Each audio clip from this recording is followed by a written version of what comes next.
ആ ആ ആ, തന്നെ. എന്തായാലും ഹൈറാവട്ടെ. ഓ ഞാൻ പറഞ്ഞോളാം അവളോട് പറഞ്ഞോളാം അല്ലത് വരുന്നുണ്ട്. ആയിക്കോട്ടെ, ശരി ശരി. ഇതൊക്കെ വെള്ളം ആരാ ഫോണില്? കൊറേ നേരമായല്ലോ. അതില്ലേ സുബൈറാണ്. മറ്റേ ഓന്റെ വീട് റെഡി ആയി എന്ന് പറഞ്ഞിട്ട് എന്നെ വിളിച്ചതാ. ആ അൽഹംദുലില്ലാ, എന്തായാലും റെഡി ആയല്ലോ. കുറേ ആയില്ലേ പാവം തിരയുന്നത്. വാടക വീട്ടിലായിട്ട് കുറേ കഴിയുന്നു. കഷ്ടപ്പാടല്ലേ. എന്തായാലും റെഡി ആയല്ലോ. നമുക്ക് എന്തൊക്കെ റെഡി ആവാത്തത്? നമ്മുടെ ബഡ്ജറ്റിന് ഒതുങ്ങിയ വീട് കിട്ടാൻ തന്നെ ഇല്ല. നമ്മളും കുറെ ആയില്ലോ ഓലപ്പരം തിരഞ്ഞാൻ തുടങ്ങിയതല്ലേ നമ്മളും. ആ അതൊക്കെ റെഡി ആവും. ഞാൻ കുറെ ആൾക്കാരോട് പറഞ്ഞിക്കണല്ലോ. പിന്നെ ഈ ഷാഫിന്റെ വീട് വേണ്ടാന്ന് എന്തേ പറഞ്ഞത്? അത് നല്ല വീടല്ലേനോ?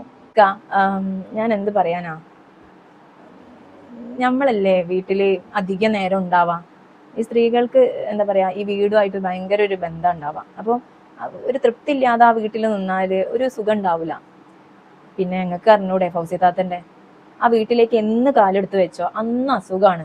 അതൊക്കെ ഓരോരുത്തർ ഓരോന്ന് പറഞ്ഞു നടക്കുന്നുണ്ട്. അപ്പൊ അതിന്റെ മനസ്സിലുണ്ട്. പിന്നെ അതുമല്ല, എന്റെ ഒരു കാഴ്ചപ്പാടിലുള്ള വീടുമല്ല.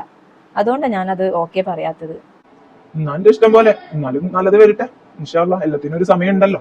നമ്മളെ സമയം ഉണ്ടാവില്ല. ആയിക്കോട്ടെ.